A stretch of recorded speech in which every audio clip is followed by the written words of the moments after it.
로마서 14장. 믿음이 약한 사람을 받아들이고 논란이 있는 문제에 단언을 내리지 마십시오. 자기가 가지고 있는 믿음에 따라 모든 음식을 먹는 사람이 있지만 믿음이 약하여 채소만 먹는 사람도 있습니다. 모든 음식을 먹는 사람은 채소만 먹는 사람을 업신 여기지 마십시오. 또 채소만 먹는 사람은 모든 음식을 먹는 사람을 비난하지 마십시오. 이는 하나님께서 그를 받으셨기 때문입니다. 여러분이 누구이기에 남의 종을 판단하십니까? 그가 서 있든지 넘어지든지 그것은 자기 주인이 관여할 문제입니다. 종이 서 있게 된다면 그것은 주님께서 그를 서게 할 수 있기 때문입니다. 어떤 날을 다른 날보다 더 중요하다고 생각하는 사람이 있는가 하면 모든 날이 다 같다고 여기는 사람도 있습니다.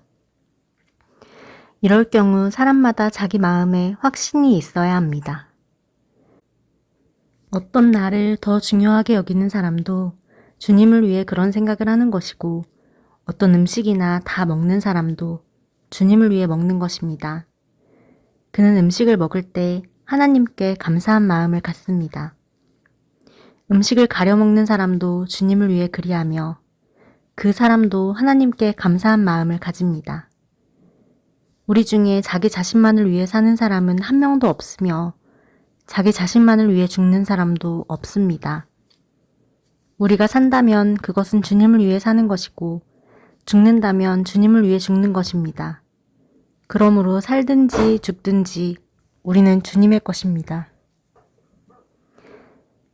그리스도께서는 죽은 사람만 아니라 살아있는 사람의 주님이 되기 위해서 죽으셨다가 다시 살아나셨습니다. 그런데 여러분은 왜 여러분의 형제를 비판합니까? 왜 형제를 업신 여깁니까? 우리는 다 하나님의 심판대 앞에 설 사람들입니다. 성경에도 이렇게 기록되어 있습니다. 주님께서 말씀하시기를 내가 살아있나니 모든 무릎이 내 앞에 꿇을 것이요 모든 혀가 하나님께 자백할 것이다. 그러므로 우리는 각자 자신이 한 일에 대해 하나님께 사실대로 말씀드리게 될 것입니다. 그런즉 다른 사람에 대해 심판하지 맙시다. 우리가 더욱 힘쓸 것은 형제의 길에 그를 넘어지게 하는 것이나 장애물을 놓지 않겠다고 결심하는 일입니다. 내가 주 예수님 안에 있는 사람으로서 확신하기로는 그 자체로 부정한 음식은 하나도 없습니다. 어떤 음식이 부정하다고 믿는 사람이 있다면 그 사람에게는 그 음식이 부정한 것입니다. 음식 문제로 여러분의 형제가 상처를 받았다면 여러분은 사랑으로 행동한 것이 아닙니다. 그리스도께서 대신해서 죽으신 그 형제를 음식 문제로 망하게 하지 마십시오. 그러므로 여러분이 옳다고 생각해서 하는 것이 오히려 비난의 대상이 되지 않게 하십시오. 하나님의 나라는 먹는 일이나 마시는 일이 아니라 성령 안에서 누리는 의와 평강과 기쁨입니다. 이런 마음으로 그리스도를 섬기는 사람은 하나님을 기쁘시게 하고 사람들에게도 인정을 받습니다. 그러므로 우리 모두 화평함을 이루는 일과 서로 덕을 세우는 일에 힘씁시다. 음식 문제로 하나님의 일을 무너뜨리지 않도록 합시다.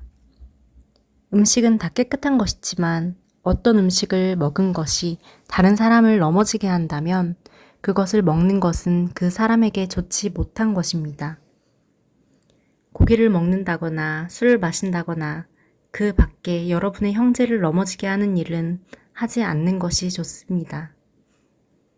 여러분에게 어떤 신념이 있다면 그것은 여러분과 하나님 사이의 일로만 간직해 두십시오. 스스로 옳다고 믿는 일을 할 때 자신을 정죄하지 않는 사람은 복 있는 사람입니다. 그러나 의심을 하면서 먹는 사람은 정죄를 받은 것입니다. 그것은 믿음에서 나온 것이 아니기 때문입니다. 믿음에서 나오지 않은 것은 다 죄입니다.